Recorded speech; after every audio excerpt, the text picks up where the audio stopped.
Ito yung Suzuki Smash FI version na pinapangarap ng marami na mabili. At sa video na ito, pag-uusapan natin kung magkano na lang ba ito ngayon, kung magkano ang minimum down payment at magiging installment price mo dito, at kung sulit pa rin bang bumili ng Suzuki Smash ngayong 2024.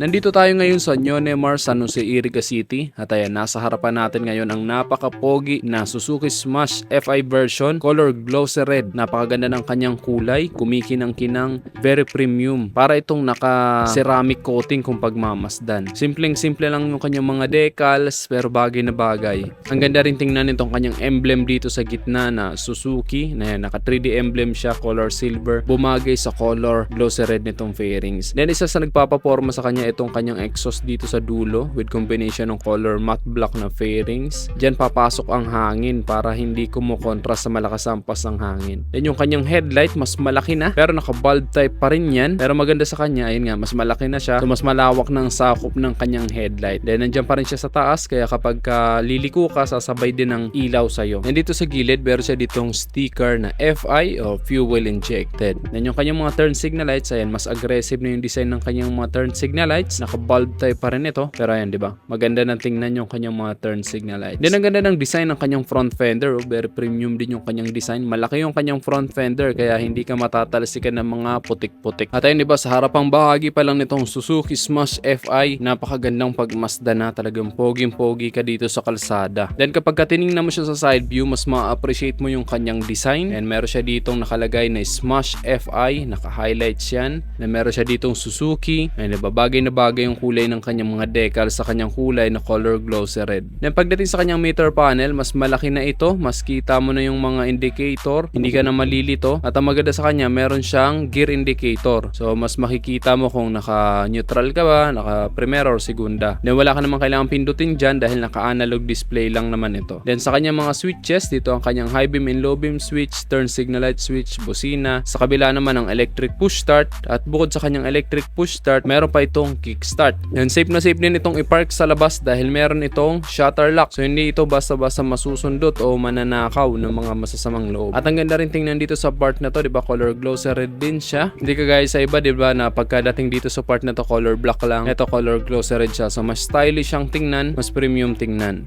Pagdating naman sa makina nito, ito ay 113cc, 4-stroke single cylinder, single overhead cam, 2 bulbs, air-cooled at ito nga ay fuel injected na. Ang bore and stroke ay 51mm by 55.4mm with a maximum power of 6.9 kilowatts at 7,000 RPM and a maximum torque of 9.10 Nm at 6,500 RPM. Then of course, ito ay naka 4-speed at ang kanyang compression ratio ay 9.4:1. At dahil nga ito ay fuel injected na, mas matipid na ito ngayon sa gasolina. Actually, kumukonsumo lang ito ng 68 km per liter. Kaya perfect na perfect talaga ito pang araw-araw, pang pasok sa trabaho, pang hatid sundo, kahit pang long ride. Hindi ka mabubutasan ng bulsa dito dahil napakatipid niya sa gasolina. Anyway, yung kanyang fuel capacity naman ay 3.7 liters lang. Pero okay lang yan dahil matipid naman siya sa gasolina. Kaya ang isang full tank mo ay malayo na rin ang mararating. At ang maganda sa kanya, very lightweight lang siya. 94 kilos lang. Kaya hindi ka mahihirapang imaniobra ang motor na to. Pagdating naman sa kanyang upuan, ayan, di ba? Maganda rin yung kanyang upuan. Sakto lang yung kanyang lapad. Kaya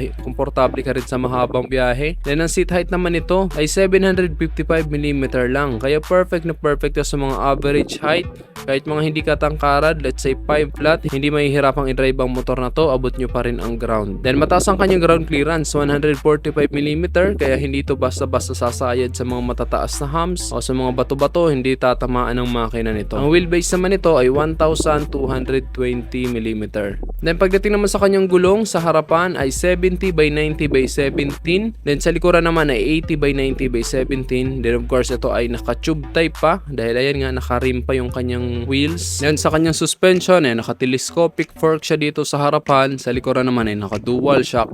At sa braking system, naka-drum brake sa harapan at naka-drum brake din sa likuran. Then dito sa side view, ayun, naka-highlights dito yung Smash FI. Kaya malayo pa lang, malalaman na agad ng mga makakakita sa motor mo na naka-FI ka na Smash. So mas pupurihin ka nila. Then maganda yung design ng kanyang muffler. Ayun, meron siyang heat guard, kaya safe na safe din ang paa mo, pati ng angkas mo. Ayun, bagay na bagay yung kanyang forma, diba? Meron siyang color silver dito na heat guard. Ayun, nakadagdag forma pa. Pagdating naman sa kanyang presyo, dito sa New Nemar Iriga City, ang kanyang cash price ay 67,400 pesos lang at napakamura lang ng down payment dahil 3,500 pesos lang at ang magiging monthly installment mo sa 12 months ay 7,163 pesos. Sa 24 months naman ay 4,480 pesos at sa 36 months naman ay 3,586 pesos.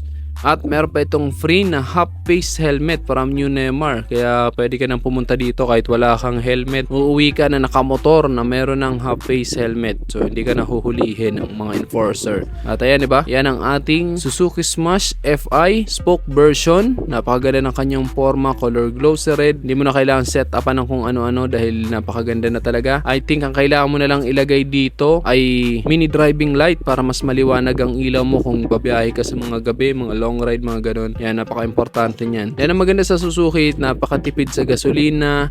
Yan, maporma siya, malakas at matibay talaga ang Suzuki Smash. Kayang-kaya nito makipagsabayan sa mga 150cc. Actually, di ba, mapapansin nga natin yung mga Suzuki Smash, yung mga old version, magpahanggang sa ngayon ay makikita mo pa rin sa kalsada. Kaya naman napatunayan na yan mula pa man noon hanggang sa ngayon na ang Suzuki Smash ay talagang maaasahan natin sa hirap at ginhawa. Kaya masasabi ko talaga na sobrang sulit pa rin talagang bumili ng Suzuki Smash. Kaya guys, ano masasabi nyo dito sa Suzuki Smash FI? Sa mga naka-Smash FI dyan, i-comment nyo na lang sa baba ang inyong opinion para makadagdag din informasyon sa mga nagbabalak bumili nitong motor na to. At kung nagustuhan mo naman ang video to, just hit like. Kung bago ka lang sa aking YouTube channel, huwag kalimutan mag-subscribe.